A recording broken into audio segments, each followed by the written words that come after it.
bringing you key testimony out of South Carolina in the murder trial of Bud Ackerman. He is on the stand testifying in his own defense. Prosecutors say he was jealous of his soon-to-be ex-wife's new love interest and purposely ran into him with his pickup truck, killing him in May of last year. Now, Ackerman says he absolutely did not intend for this to happen. He didn't go to that place looking to hurt anyone, just wanted to talk. Well, let's go back, and now he's ready for cross-examination by the state. Before you heard the sirens? After. After you heard the sirens? Yeah, I believe so.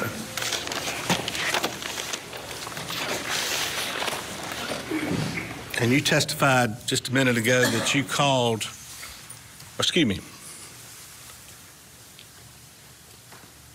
you knew someone had called 911? I did. How? I could hear the sirens coming down the road. And law enforcement responded there. How long after you ran into Davis did you hear the sirens? According to the data, it was roughly 30, 40 minutes, something like that. Okay. And during that 30 and 40 minutes, you didn't call 911? No, sir. You didn't call an ambulance? No, sir. You didn't stay at the scene? No, sir. You left? That's correct. Told your parents what happened? That's correct. Nobody called 911? No, sir. Nobody called for an ambulance? No, sir. But you said you were fixing to call 911 when you heard the sirens? That's correct. I mean, you actually were fixing to dial 911 and you heard the sirens? Walking out the house. Why'd you decide then, after waiting 30 to 40 minutes, you'd call 911 then? I didn't realize it was that long at the time.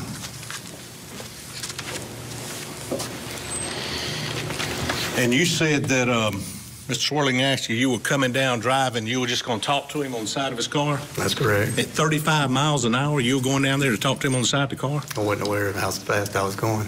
You don't dispute it, do you? Not from the evidence, no. Okay. And you've been on that road before? Yes, sir. You knew it well? Not well, but I've been on it. You knew where you were meeting, right? Yes, sir. You knew there was a gate behind it? I did. Okay. You saw the car there, didn't you? I saw the headlights. You knew that was Davis's car? I didn't know it was his car. Who'd you think it was? Well, I mean, the only person that was there would be Davis. Because you were on the phone with him when you were coming down there. Possibly. No, well, not possibly.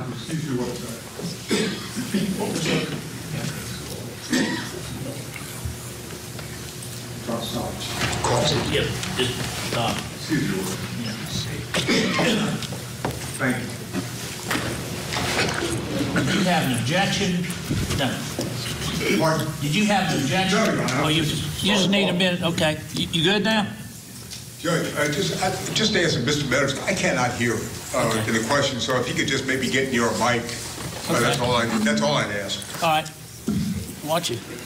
I'll speak louder. Okay. It's in the move. I can't help it. If you still can't hear him, then maybe he'll go to the mic. Yes. You were on the phone with Davis as you were coming down Avid, weren't you? I'm not sure. Well, think about it a minute. You're on the phone with him coming down there and you're talking about where you're going to meet, right? I'm not sure. Well, didn't he tell you I'm already here? No, sir. You're coming down, you're meeting him, you know what car he's got, right? Yeah. And you don't know how fast you're going. I did not. What was your plan, to ride right by his door? Come up beside him, yes, sir. Well, when were you going to slow down? When I got close to his vehicle. You were going to slam on brakes right there? If I needed to.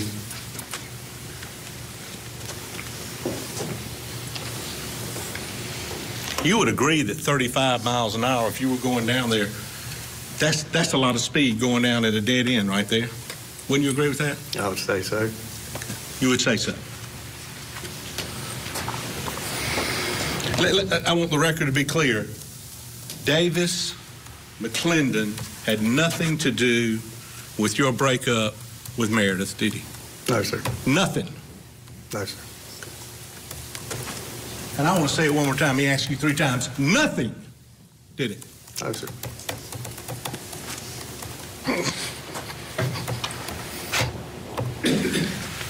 And Mr. Swirling asked you, you didn't want to break up, and you did no act or anything to act for the divorce, but your action caused the separation, didn't it?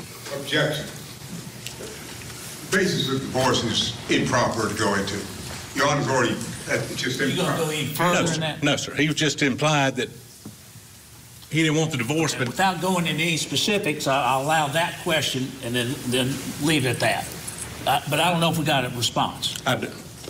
Repeat the question, Okay. Mr. Maddox. Mr. Swirling asked you, you didn't want to get divorced, you're legally separated. You took no action in the part of the legal separation, but your action was the reason for the separation, wasn't it? It was a mix.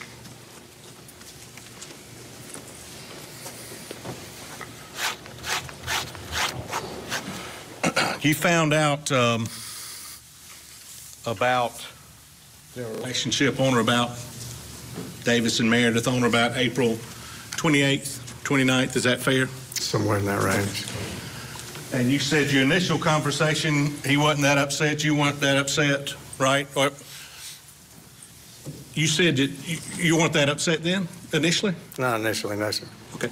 Well, and you said that some text back and forth, she quit texting you. Actually, y'all were texting back and forth right up through May 7th, you and Meredith, weren't you? Yeah. You were talking to her. It wasn't like she quit communicating with you. Yeah, over the phone, she said text only. Okay, so that's communication. Y'all were texting back and forth, weren't you? Yes, sir. Right up to this. Correct? Correct. Okay, so I thought you gave the implication you weren't communicating. She cut off all communication. You got texts coming right up to when Davis was killed with her. Correct? Correct. In one of them, on April 28th,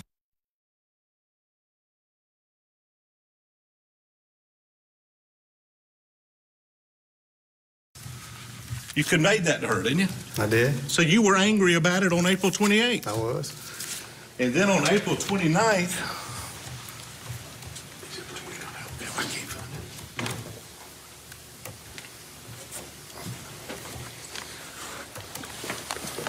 Keep going.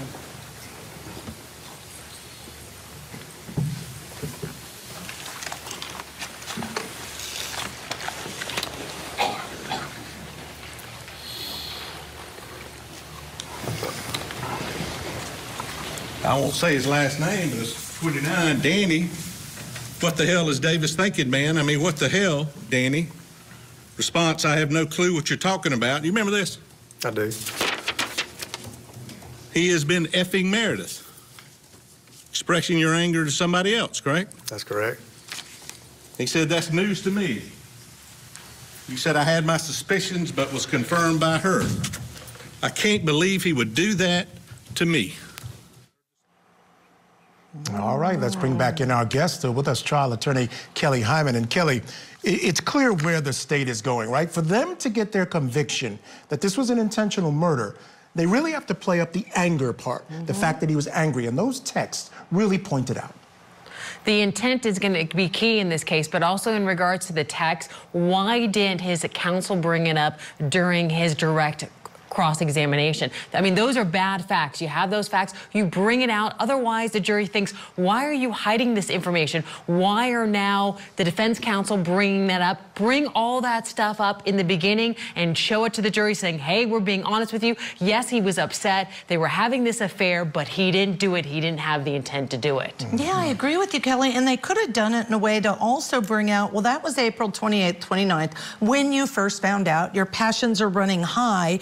Did you feel that way on May 6th, 7th when this happened? But we digress. Let me ask you this, because I'm shocked they didn't bring it out too. Kelly, how do you think he's faring so far on cross-examination? He's getting very nervous. You could see that he's very upset. He appears at times like he's misspeaking. Like one of the questions asked about him when he was at the accident, how he saw the oil, but then it's supposed to be late at night. So then how did he see the oil at the accident? And then how long he waited? He's just getting very nervous, and potentially it doesn't look good for the jury that he's not sure what happened and conflicting statements. Kelly, if we just go around with this idea that he did not have intent to kill this person, and we don't know if the lesser includers will be given to this jury, but let's assume they are because I think the facts fit it. Manslaughter is the unlawful killing of another without malice. Could that be a charge this jury could settle on? That could be. They're definitely saying, well, he didn't have the specific intent to do it, but he was reckless in the way in which it happened, that they could find him guilty of that charge. I think that may be where a jury's more likely to go. Again, if they believe him. That's what they have to decide. Do they believe his version or not? Do you believe him? I don't know. Okay. All right. We're going to see what the jury does. Thank you so much to Kelly Hyman for joining us this hour. All right, folks, coming up, more testimony from Defendant Bud Ackerman in the jealous husband murder trial. We're coming right back.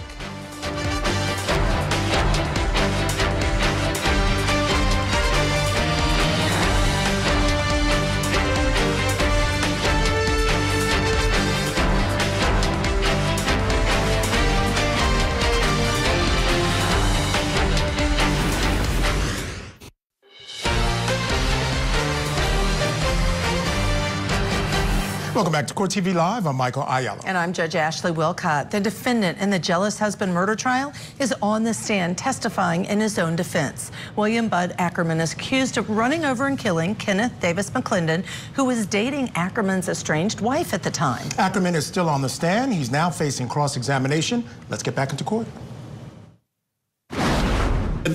Exactly. You couldn't believe he'd do that to you. I've known him my whole life. You were angry, weren't you? I wasn't angry. I mean, I wasn't happy about it either. I don't know what to tell you, bud. Damn, I don't know either. It's just effed up. That's what you said, wasn't it? That's correct. Now, you remember this. I remember.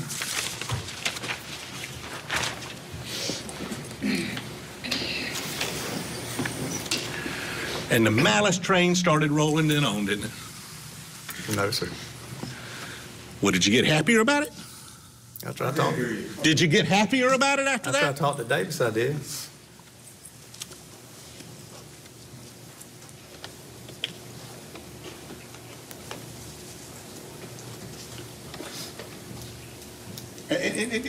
Mr. Swirling asked you about you didn't,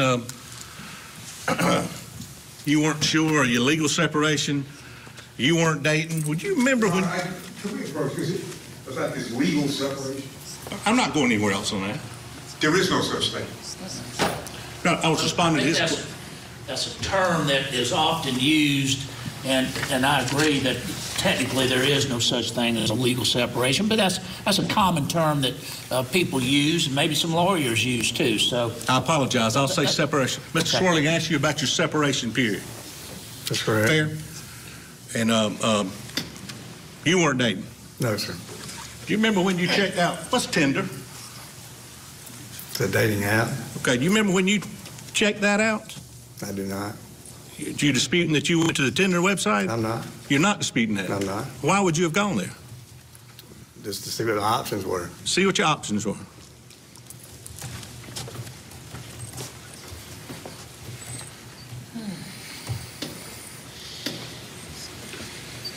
So is it fair to say as of April 28th, April 29, you were jealous? I wasn't jealous. How many kids does Davis have? 3. How old are they? I'm not sure.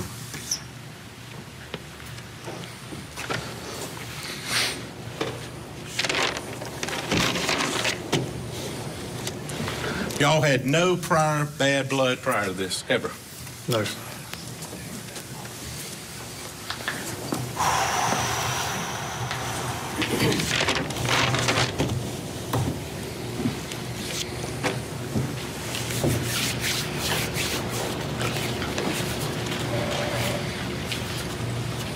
So just to go back briefly, when Mr. Swirling asked you that she cut off all contact, Meredith, that's a lie because there was contact through text, correct?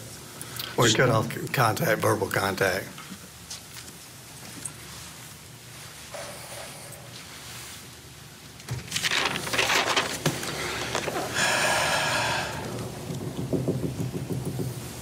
You had the kids this weekend, didn't you? This weekend of this, it's okay.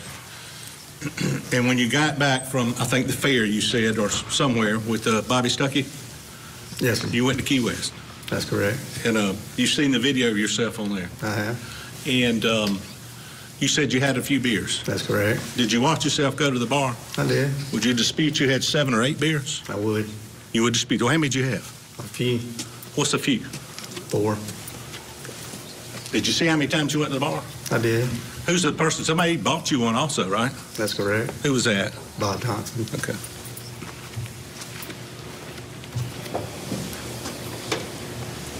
And how many beers had you had prior to that? 2. And had you stopped at a convenience store and gotten a Traveler or anything anywhere to the process? Got one, I'm sorry? A Traveler. Did you have one with you driving any time during the day? No, sir. So how many beers do you have total that day? I don't know. You got no idea? Yeah, I have an idea. Well, tell me. 6.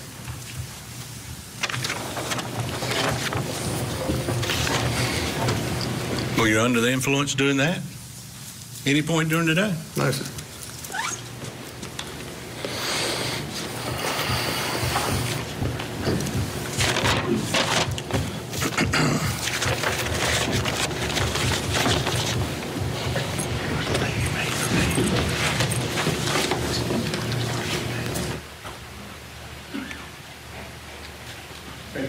Sure, take your time.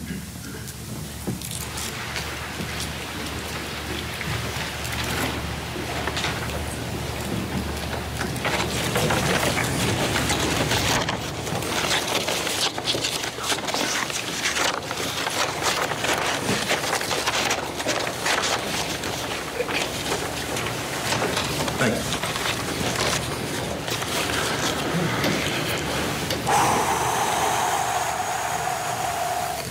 When you left Key West, where's the first place you went? Tally ho. Okay. Why? To see if Mary's was home. Okay. You had already talked to her earlier in the day, correct? Or texted with her? Through text. Through text. So communicated with her, correct? Correct. And one of those prior communications was she'd FaceTime with the kids previously, hadn't she? That's correct. She was good at communicating with the kids, right? That what she was, wasn't she? That's correct. Okay. And did you text her, "Why do you hate me," at 8:54:43? I did. Okay. Did you call her at 9:07? I did. Did you call her at 9:08? I did. She then texted you, "Send evidence, who's calling me," right? That's correct. And you put the kids, right? I did. And that was a lie. That was. And then she called back, correct? That's correct. All right. And you said, or it's not the kids, or somebody said that, right? That's correct. And at that point, you knew she was with Davis McClendon. I did not. She told you she was with Davis McClendon. No, she didn't. Did you ask her? I did not. Why'd you end up going out to break in the lake later? Because I knew she was at the break on the lake. How'd you know that? They're in the video on the phone. But you dispute that you were told then she was with Davis. That's correct.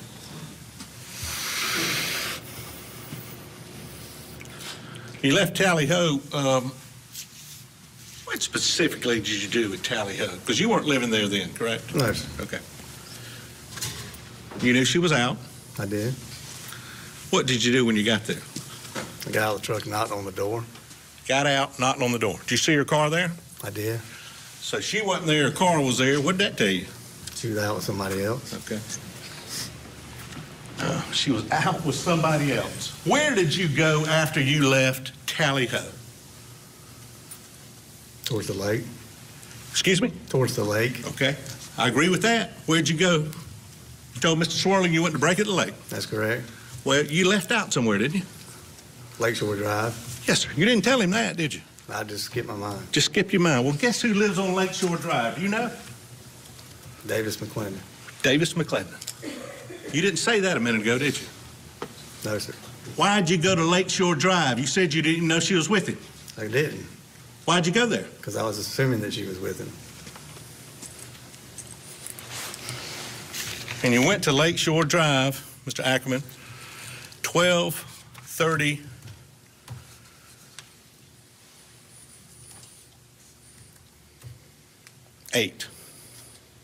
Do you dispute that? That's what the records show. And prior to that, between there and who's calling me, the kids,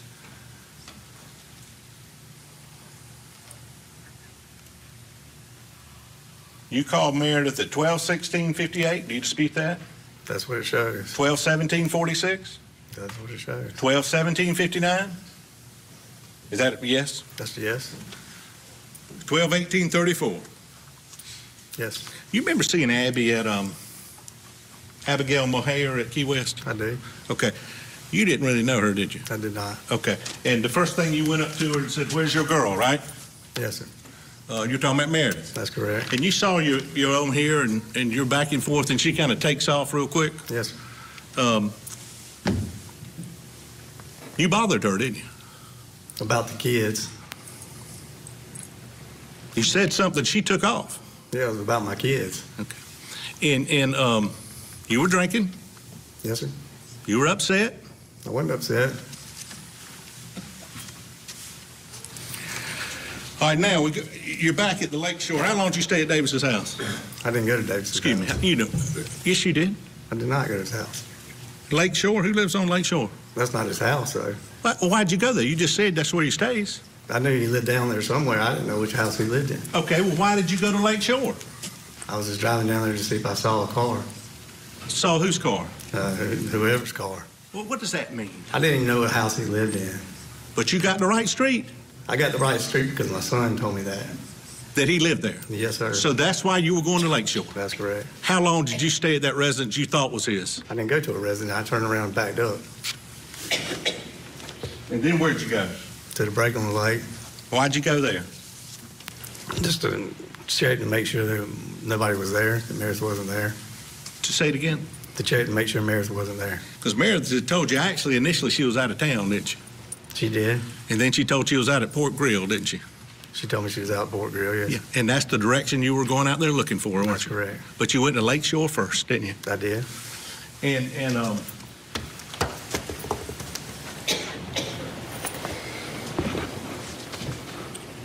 you actually at 12:38 after Lakeshore, you called her, didn't you? That's what it shows. And you knew then she was with Davis, didn't you? Not at that time. You didn't know then. No, sir.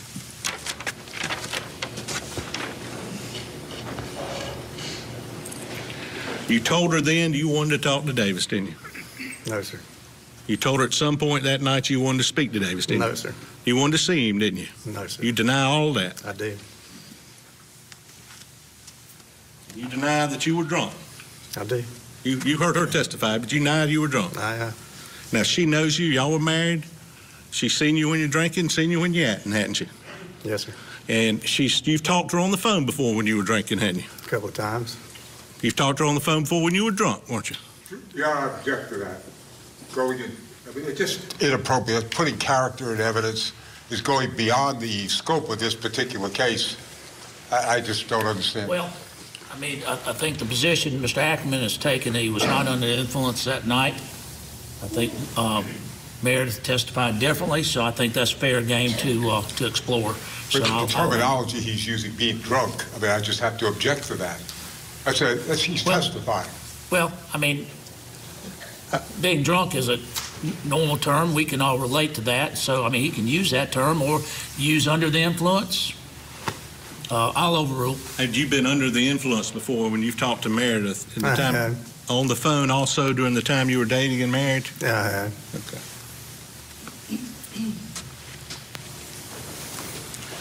Break it away.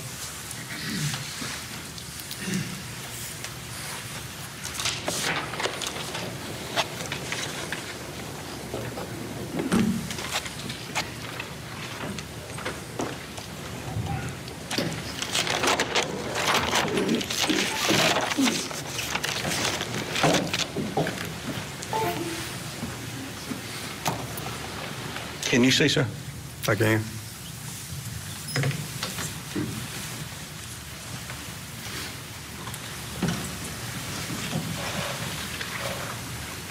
Would you dispute this is 12:40, approximately there around? I would not.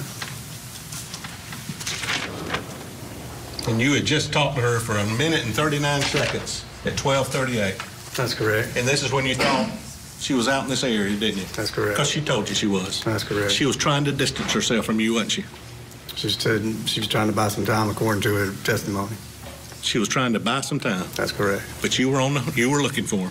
I was looking for her, yes, sir. And is this your truck going around? That is. How many times did you circle? Twice. Why'd you circle it twice? I wanted to see what time they closed on the door. At 12:40? No, I wanted to see what time the establishment closed from the hours on the door. At 12:40, did you think it was still open? No, I wanted to see what time it closed. I didn't know what time it closed. Why did you want to see that? Because I just wanted to know what time it closed. Just at 12:40 at night, you want to see what time break and late closed? Yeah, I mean, I'm saying the second time around. Were your lights on high or low beam? I'm not sure. You're not sure? I'm not. Okay. Do you usually drive with them on high or low beam? It just depends. And from Key West to Tally Ho to Lakeshore to here, you didn't hit any mailboxes on the way? I did not. And a lot of two-lane roads there, right? That's correct. Other cars coming your way? Yes, sir. Had lights on? Headlights on? Didn't hit any of them, did you? No, sir.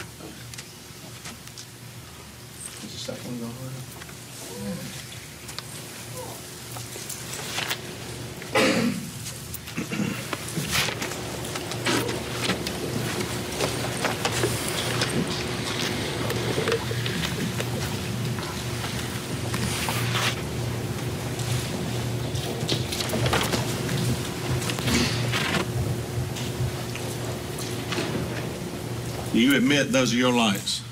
That's correct. And those lights help you see? They do. And you could see what's in front of you, right? Yes, sir. You didn't hit any of the mediums there, or the light post or anything? That's a well-lit parking lot. Okay. Well, so the answer is yes, you could see? Okay. Those your brake lights coming on? I don't know. You don't know if those are, okay. Back it up. After you had checked, and what time did it close? You said you went and checked. 9. 9. Had you been there before? Once before. One time before? Okay. Were you planning on going in the future? No, sir. Where did you go after this, Mr. Ackerman? To the Port Bar and Grill. To the Port Bar and Grill. That's where Meredith told you she was, right? That's correct. So you're still looking for her? Yes, sir. Your testimony?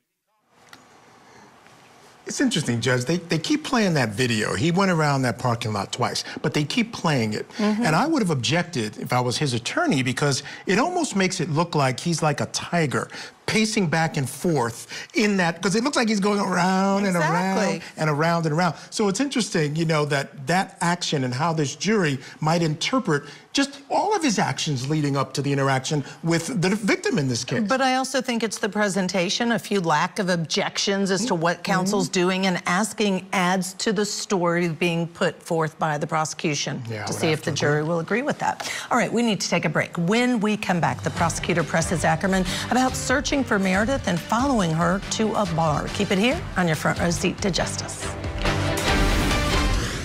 Tonight on Closing Arguments, a music mogul now faces federal sex trafficking and racketeering charges. We have the very latest in the case against Sean Diddy Combs. Closing Arguments, tonight at 8/7 Central, only on Court TV. A 17-year-old boy charged with killing 2 people during a chaotic protest. I intended to stop the people who were attacking me.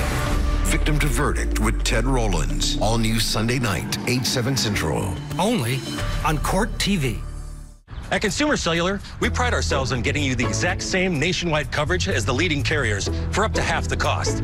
But don't worry, we've got a lot more than that going for us. Woo! Like this beautiful store in Arizona, for example. It's the perfect place for me to tell you a little bit more about our phones and how they can become your phones. You name it, we probably got it. We have the top smartphones from all the major companies. If it's state-of-the-art cameras you want with space-age metal housing, we got them. If you want a smartphone with lots of bells and whistles but won't break the bank, we've got that too. We even have flip phones like the Iris Flip. If you're someone that doesn't need all that mumbo-jumbo and just wants something simple. And now, we even have watches. We do.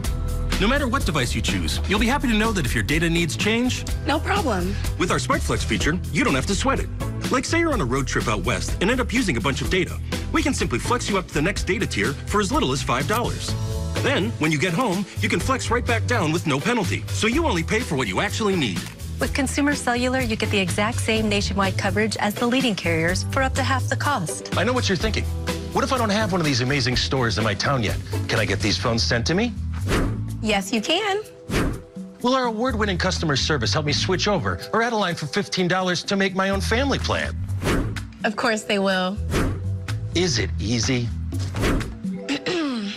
Easy as pie. You see that tower out there? It's a beauty. And there are thousands more like it, working hard for me and you, supplying 5G coverage to this beautiful nation of ours. We know how important coverage is. That's why we offer a risk-free guarantee. If you're not satisfied within 30 days of activation, you can pay nothing. Oh, look. New customers save $50 when you sign up today. Call 1-800-918-5644. Find us in Target or visit consumercellular.com to switch today. She knows what she's talking about. Pick up the phone.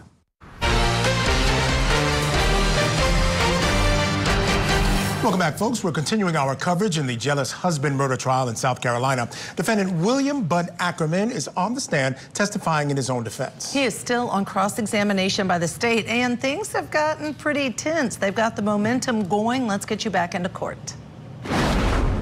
It's a bar and grill. What do you do there? Drink and eat. Okay. And what did you do there when you went there that night, by mistake? I got out of the truck and people were coming out the door where it was closing, so I turned around and got back in the truck. Got out of your truck? Because your truck tells us when you got out. You know that. Yeah, that's what it said. But back then, when this happened, you didn't know that, did you? Didn't know what? That the truck recorded everything you did. No, I mean, did you know that? Yeah, I mean, I knew a lot about it. Is that a yes or no? Did you know? Yes. So you knew the truck was recording everything? I knew it recorded a lot of information. Okay. When did you learn that? I was in the body shop business for 17 years. Okay. So you knew this truck was recording everything you were doing? Mm-hmm. GPS and all. And you left Port Grill. How long were you there?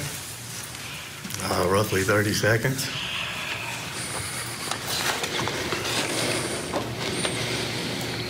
Would you dispute 6 minutes? That's what it says. Hold back, 43. 12:43 to 12:49. That's what it shows. 6 minutes.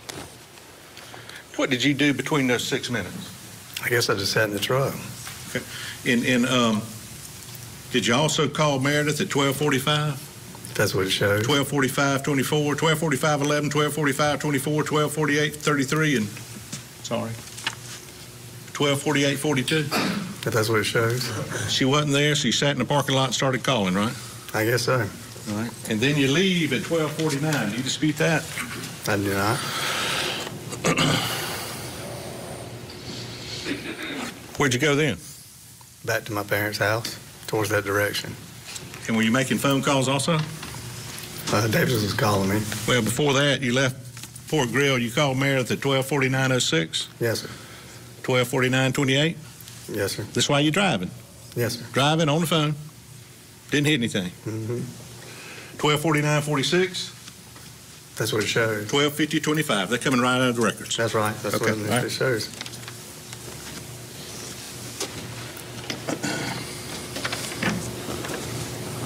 In your testimony at this point, you still didn't know she was with Davis? I did not. Did you see his car at Lake Shore or wherever you thought he was at Lake Shore? I didn't know what he drove. You didn't know what he drove? I did not.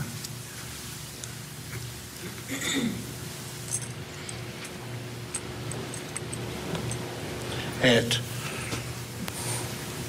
some point, or when did you receive the call from Davis? I'm not sure of the time. And at that point, y'all initially agreed to meet at 1714, right? That's correct. Right. But later, I think it was misstated somewhere in this trial earlier, actually it was Davis who called back. That's correct. Because the children were there, that's why it was changed, right? That's correct. You didn't do that. I didn't do that.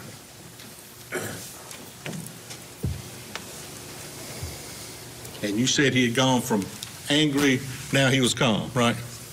On which phone call? Well, you tell me. Tell me again. Which one? On the second phone call. He was fine? Yes, sir. Okay. And you agreed to talk to him? I did. Okay. And so at that point, you knew he was with Meredith? I did. Okay. And he told you he knew you'd been calling, right? That's correct. You'd been calling all these calls we talked about, right? That's correct. And who is Brandon Smith? My cousin. Yeah. He'd actually reached out to Brandon Smith, hadn't he? He did. Yes, sir. Do you know my objection about Sure, that? it's briefly noted on the record. Because Meredith had told you she was going to call the police because you were driving around drinking and she was worried about you, wasn't she? I wasn't driving around and drinking. But that's what she told you. She was going to call the police. You don't remember that? She did tell me she was going to call the police. And Davis talked her out of it. He doesn't know that. Okay. Well, how's he supposed to know that? Were you aware of the text? I'm sorry. Were you aware of the text? Are you aware of the text that Davis sent Brandon? I am. Okay. How do you know about that night? That's misleading.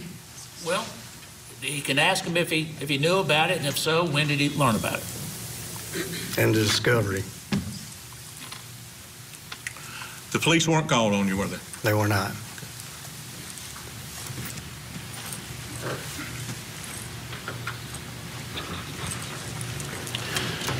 And Meredith tried to call some of your family, didn't you? As far as I know now. Okay. Your daddy? As far as I know, yes, sir. If they're in the tolls, do you dispute it? No. Okay. Your mama? That's correct. Wilson? That's correct. Is that a family member? That is. B2?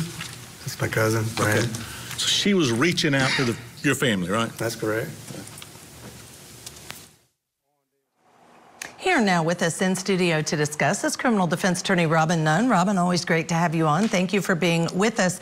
You know, as soon as cross-examination started and this defendant said, no, I wasn't jealous on April 28th, 29th, when he found out that his wife was seeing the victim in this case, he kind of lost me. How do you think he's doing on cross? Yeah, I think this has been quite an interesting cross-examination. I knew after the direct examination that this was going to be exciting. It's obviously highly unusual for a defendant to take the stand and testify in a case such as this. So I was prepared for there to be a pretty vigorous and enlightening cross-examination, but this one really takes the cake. What is come out in his testimony, maybe because of the time that has passed, maybe he doesn't quite remember, but some of the things that positions he's taking just, quite frankly, don't make sense.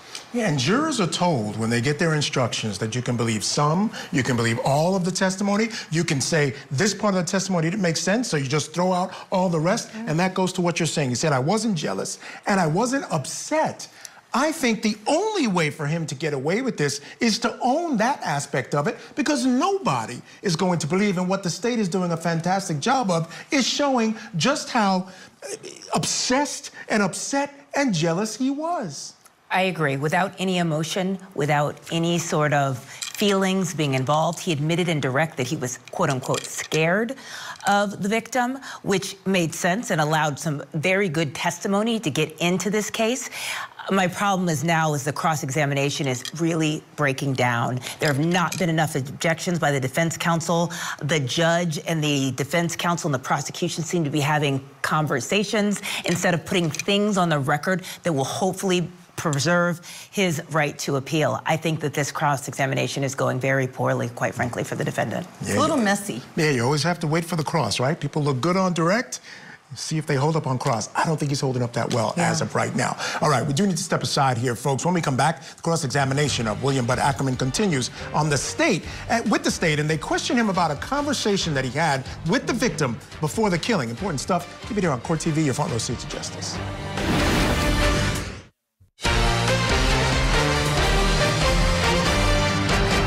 Welcome back to Court TV Live. I'm Ashley Wilcott. And I'm Michael Ayala. We are continuing our coverage in the jealous husband murder trial of Willam Bud Ackerman in South Carolina. Now, he's accused of running over and killing Kenneth Davis McClendon, who was dating Ackerman's estranged wife. Ackerman is on the stand on cross-examination by the state, so let's get back inside the courtroom.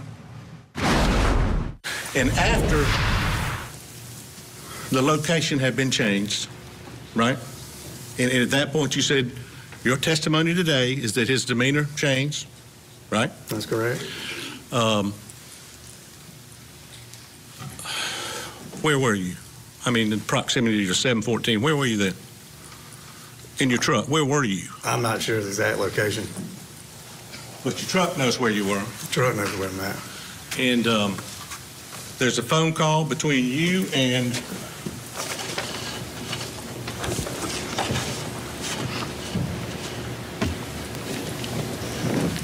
you go to your Davis calls Bud at 12:59. You don't dispute that, right? No. And you then drive down River Run at 106. Do you dispute that? I didn't drive down River Run. I backed into River Run. Okay, and that was at 106. That's correct. At 107, you drove down Abbott. You remember that?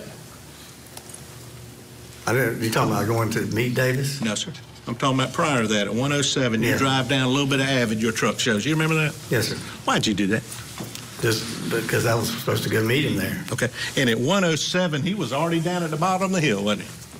Well, I don't know. I didn't see him down there. I just turned around. So you don't know if he was down there or not? I'm not sure. Okay. Well, why'd you go down there?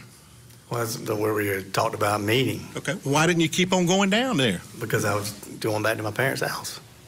Well, what made you change your mind when you were already Avid at 107? Because it just wasn't worth it.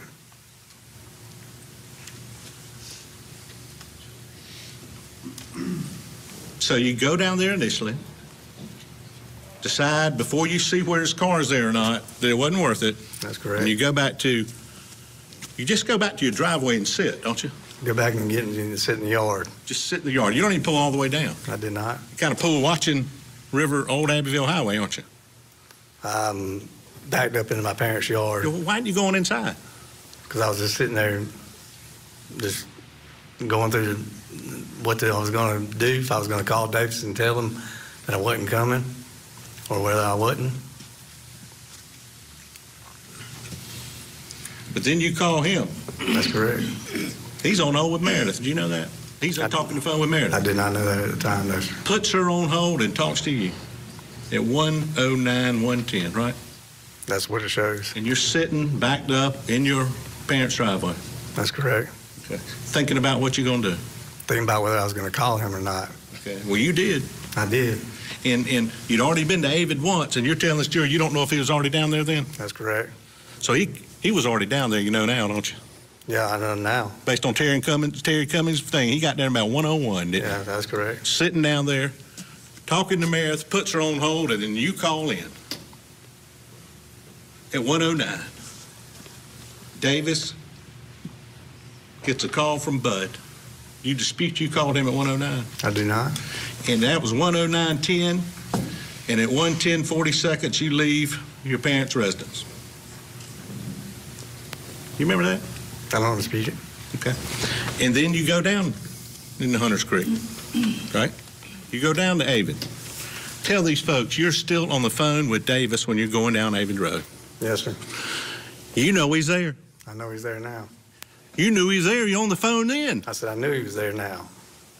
When we were that night, that morning. That's correct. Okay. And you're coming down. You see some headlights. I do. You knew that was him, didn't you? I knew it was his vehicle, yes, sir. And you're going down there at 35 miles an hour. Yes, sir. That's what it shows. That's what it shows. And you're on the phone with him, right? Yep. And you're going to talk, right? That's correct. And he didn't have a chance to talk or fight, did he? Did he? No, sir. At 35 miles an hour, you're going down to Avid Sawgrass to talk to him by the window at 35 miles an hour. I wasn't aware of my speed. Well, your foot was on that gas pedal, wasn't it? That's what it shows.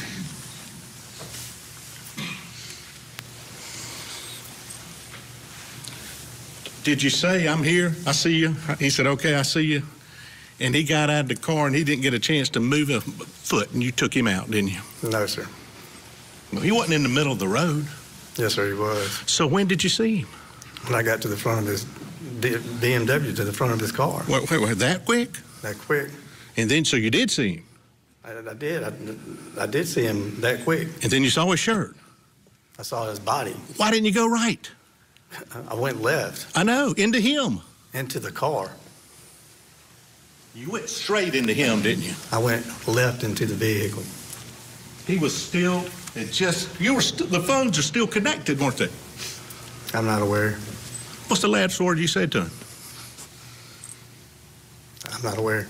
You don't remember the last words you said to the man that you ran over? I'm not aware, no, sir. Were you mad then? No, sir. Were you angry then? No, sir. So, when did you see him with his shirt off? Right before I struck his vehicle. So that couldn't have made you mad then, right? If you just saw it right before that. I wasn't mad. Okay. So that didn't bother you, his shirt was off. That got nothing to do with this then, does it?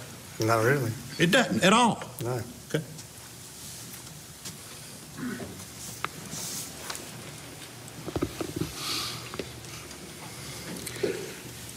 You didn't hit the brakes before you hit him, did you? I didn't have time. You didn't have time to hit the brakes? Not in a quick moment. Okay, before you got to the intersection of Sawgrass and Avid, when you were going to meet him, you know that wasn't far back to that reflective gate, didn't you? You know that's not far. Yes, sir, I'm aware there. And coming down there to meet somebody at 35, that is reckless, isn't it? Objection for making a definition. Okay. Is that... Rephrase the question. Okay. And let me go back before I do that. You had moved into the left lane, hadn't you? I did.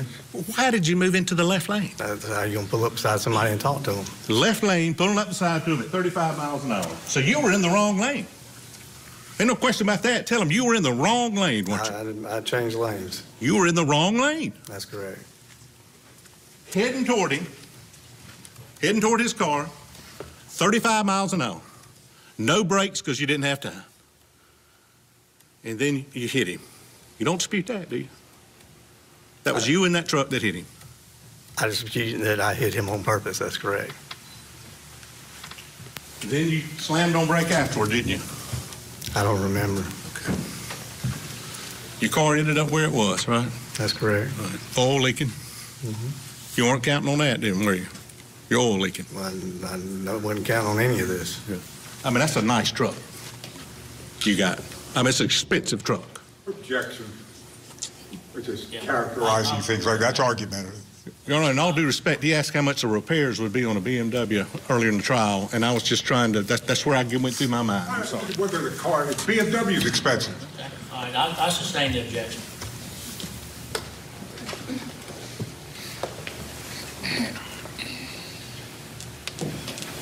After you hit... Stand by, we do need to take another break. When the cross resumes, the state questions Ackerman about what he did after he hit the victim. Keep it here on your front row seat to justice. Sarah Boone is charged with second-degree murder after her boyfriend suffocated inside of a suitcase. He's in the suitcase still. There are multiple domestic violence incidents. You two hitting each other. Sarah. That's my name. Don't wear it up. He told you, Sarah, I can't breathe. George Torres locked inside of the suitcase, begging for help. I thought he was okay. The Suitcase Murder Trial. Live coverage starting Monday morning, 8/7 Central on Court TV.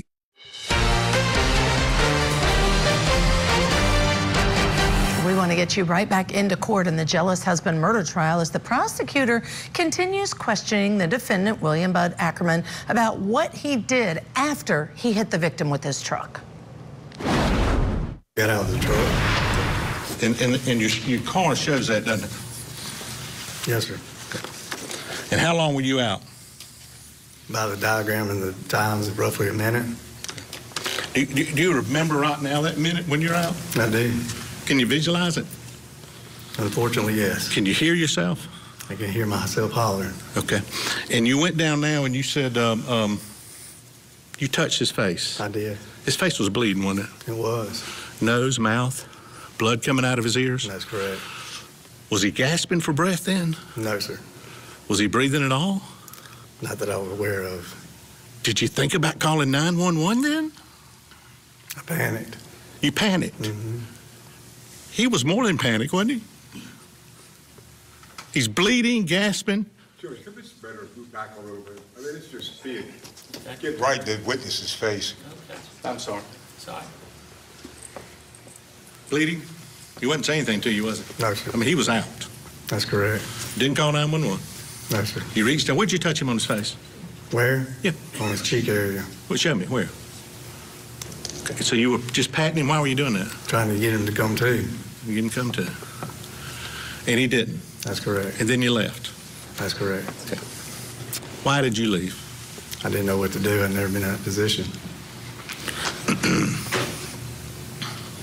You didn't know Roderick Nacita had a ring camera, did you? On Avid Road. I did not. You didn't know Terry Cummins had a camera, did you? I did not. You actually out there that night thought you were all alone, didn't you? I didn't suggest that location. I'm not suggesting that, but at this point, at this time, when you're out there by the car, you didn't think anybody else was going to see or hear what you did you? Not aware. Is that a no? No. Okay.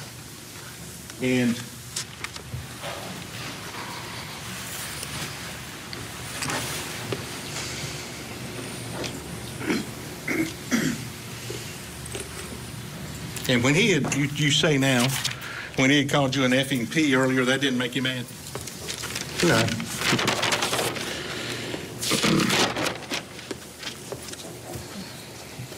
You're out of your car. You've touched his face. So is that how you got your blood on your pants? His blood? I'm sure. Excuse me? I'm sure. You're sure of that?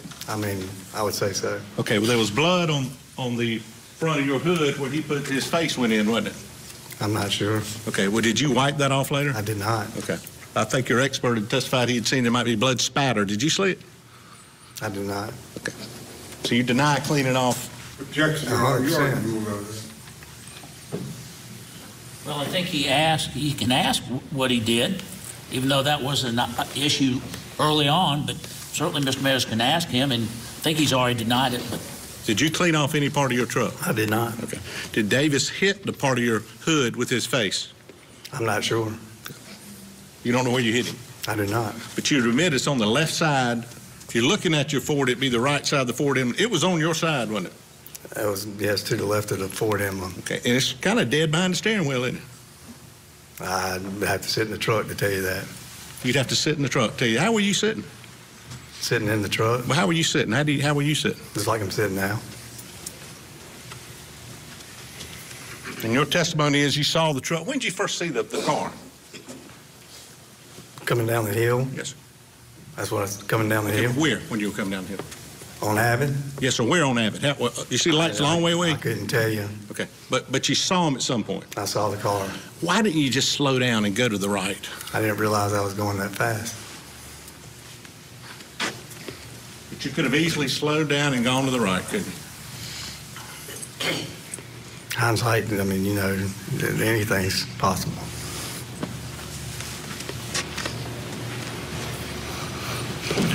Tell these folks, when you got out, what did you say to Davis? I said, I'm not sure exactly what I said, but I screamed a number of things. Can you tell us what it was? I'm not sure. You're not sure what you screamed? That's correct. Beg course of no. Sure.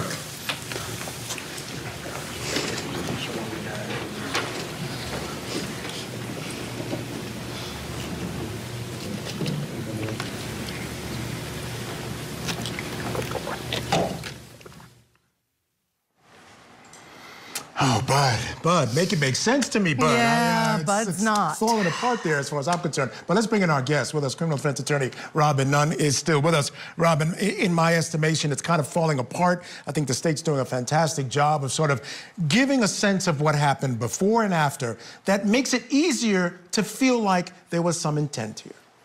Fantastic job is a strong word. I think they're doing a decent job. I am having a little bit of trouble following where the prosecution is exactly going. We start off talking about Tinder, and then we eventually move into this, are you angry, are you not angry? I think it goes without saying that he is angry. Unfortunately, he's not answering the questions in the ways that I think he necessarily should be based on the truth of the situation that was going on at the time. I think that this is a very frustrating cross-examination for me to watch. I'm actually finding a hard time staying contained and not jumping through the screen and shaking both the defense counsel, the prosecution, and the judge, because I do feel like that it is so off the rails. At moments it's boring, at other moments it's intense, at other moments it just doesn't even make sense.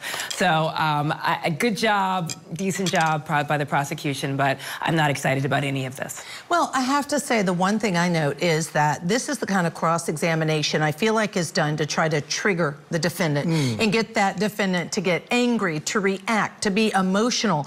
I don't think that's been successful. And so at the end of the day, I think Bud is really calm in his demeanor and delivery of what he says happened. I agree. I don't know if he has a stress ball underneath that chair or something, but he is unbelievably calm, and he is facing such grave consequences in this situation, and yet he's sort of just rolling through this cross-examination like he's talking about the weather or something like that. It's almost unbelievable. And so by unbelievable, so there's two ways you can take it. He's unbelievably calm, and meaning in a good way, or unbelievably calm, that you can't believe he's that calm when he's talking about things like this. Which exactly do you mean? Yeah, I came in with an open mind. Obviously, you're innocent until proven guilty in the U.S., which is, I think, a very important hallmark of our justice system. However, I am having serious credibility issues and often body language, which is an indicator of how truthful someone is being. And while he is very calm and composed, I'm having a really, really tough time, given the circumstances, understanding how he can be delivering this really critical information in this way. Do you think at the end of the day, the state has proven beyond a reasonable doubt murder, that he intentionally, deliberately killed this man with his truck? No, I think that intent really is important here. Again, I want to wait for redirect. I'm not going to make any decisions based on what I've heard now, but I do think that there are other levels that can be, that could be in play here, maybe manslaughter, maybe a different degree. I think that we need to first figure out what his mental state is and what was going on here. You know what's interesting? The facts that were being brought out in this cross-examination would have come out in closings, right? But it's so much worse when it's being brought out the the way it is Yes. with him on the stand. You should have brought it out in direct. You don't hide your bad facts. You got to get them out there. All right, unfortunately, we are out of time. Thank you so much to Robin Nunn for joining us. She'll be around the next hour as well. Also coming up in the next hour, a dramatic turn in the jealous husband murder trial. The defendant decides to tell the jury his side of the story. I got out of the vehicle and started screaming at Davis. I was hysterical. You know, I couldn't believe what happened. And I was trying to get a response, but he wouldn't respond to my screaming at him and hollering at him. So I got down and I touched his face 2 or 3 times to try to get him to come to. And then I saw the blood coming out of his ears, and I just started panicking and freaked out. As the defendant takes the stand in his own defense. Willam Bud Ackerman is testifying in his own defense right now. He's facing murder charges for allegedly hitting and killing his estranged wife's boyfriend with his pickup truck. Well, the defense claims that Ackerman accidentally hit Kenneth Davis McClendon, while the prosecution contends it was intentional. And they're doing a pretty good job of showing it here on cross-examination. Let's go back into court now, where Ackerman is still on cross-examination. Your headlights were on, correct? Coming out of heaven. I'm sorry? Your headlights were on. That's correct. And were they high beams or low beams? Or you I'm don't not know? sure. You're not sure. But you could see down the road, couldn't you? I could see to the headlights of his vehicle. Okay, and you could see the reflection of the gate in the back? I'm not sure. You're not sure? That's correct. You could see the lights? I'm not sure. You're not sure if you see the street light? I'm not sure. Okay. How many times had you been down there before? Maybe a handful of times. You lived in that neighborhood, right? Yes, sir. He knew you were meeting him there? That's correct. Okay. To talk? To talk. Okay.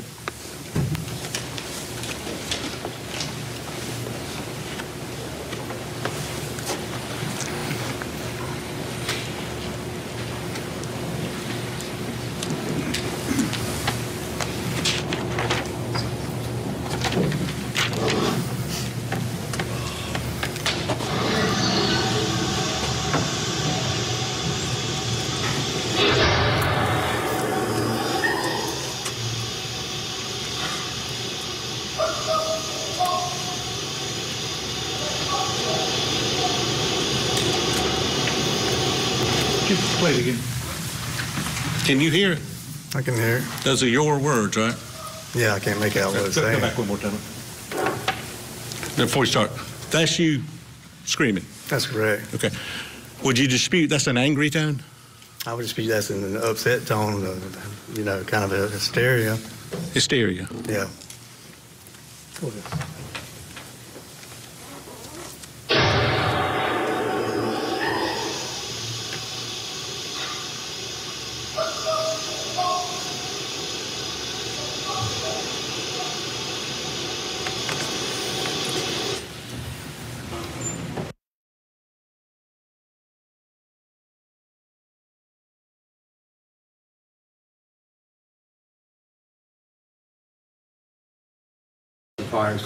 Well, he's asking, did you hear that, or did you say that? And he can give a response, yes or no, deny it, whatever.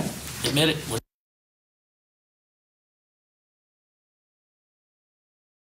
I don't. Do you remember saying that? I No, don't. there's no testimony in the record that's what was said. The latter part of that comment.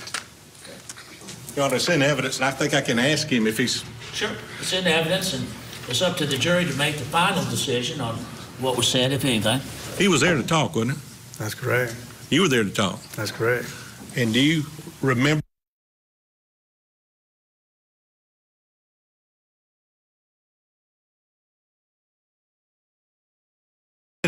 I'm not sure. You're not sure? That's correct. So you could have said that? I could have.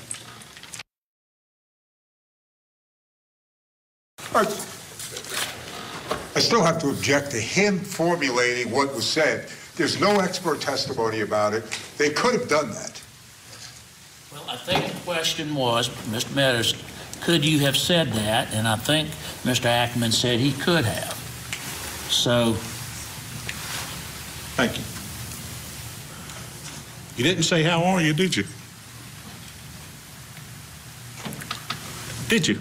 No, sir. You didn't say, are you okay, did you? No, I was screaming at the top of my lungs. You didn't say, I didn't see you, did you? No, I was... And then you left. Right? Yes, sir. And then you didn't call 911. You heard the sirens. You were fixing to at 30-something minutes later, 40 minutes later, I'm not sure. Sir. And then at 11:54 something, law enforcement showed up in your driveway. That's not accurate. Yes, it is. 11:54? Excuse me. Thank you. 1:54. I apologize. Thank you. 154. At 1:54, law enforcement showed up in your driveway. Yeah, I'm not sure of the time. I'm pretty sure that's right, but the record, it's in the record. So 1:11 is when you hit Davis McClendon, right? Yes, sir.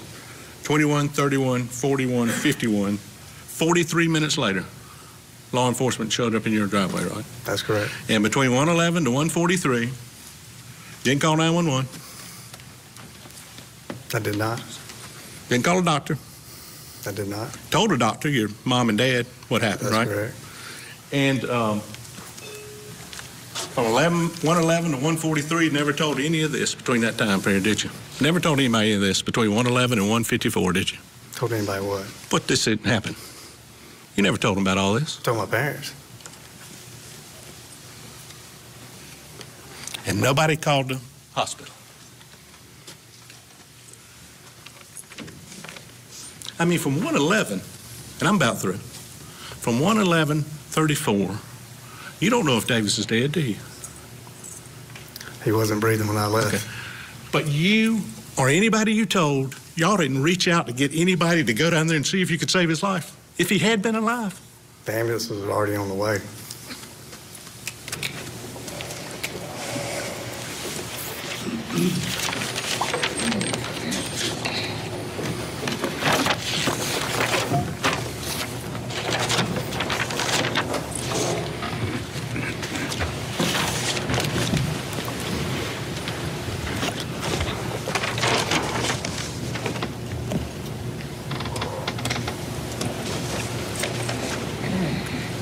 Bad court, Dorchester Judge. I'm sorry, I'm almost.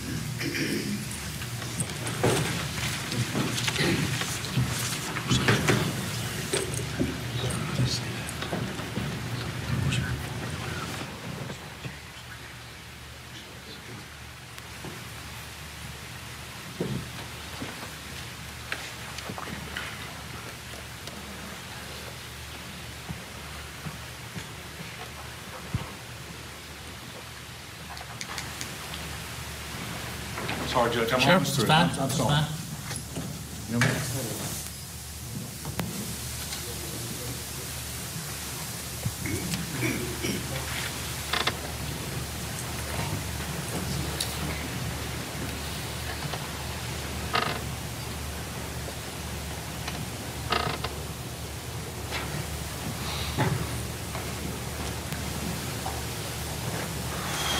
And your final divorce hearing was 4 weeks after this, wasn't it? I'm not sure of the exact date.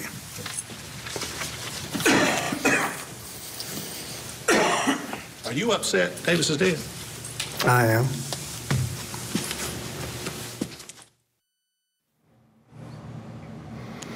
All right, that wraps up the cross. We'll have the redirect in just a minute, but first I want to bring in my guests to get their impressions. With us, criminal defense attorney Robin Nunn and trial attorney Kelly Hyman as well. Kelly, great to see you again. Robin, thanks for sticking around. And Robin, I'll start with you. I want to get your impressions of what just happened. You know, in cases like this, you got to take smoking guns where you can get them. I think that tape was as close to a smoking gun as you're going to get. Yeah, he admitted he didn't know that the Ring camera was recording all of his actions that evening and what he did exactly after the victim was hit. I think that was kind of a aha moment, as you would call it, because it did show the exact time lapse between the accident and him actually calling and trying to, get help. Yeah, Kelly Hyman, I mean, the words that he uses when we're talking about the big issue here is intent. And they brought out the fact that he was going 35 miles an hour. He admitted seeing the car, and rather than slow down to see what's going on, he maintained his speed, changed lanes into the wrong lane. He hits him, then he gets out and yells this at the guy. What do you make of it? Why would he testify? I don't know. Attorney can advise their client and say whether you're going to testify or not. Ultimately, it's his decision, but an attorney most likely advises him, look, this ring camera is coming in. This is very damaging testimony. You should not take the witness stand and do this. This could make a difference between the case, and I believe it definitely is going to have an impact on the jury. Yeah, I believe so too. All right.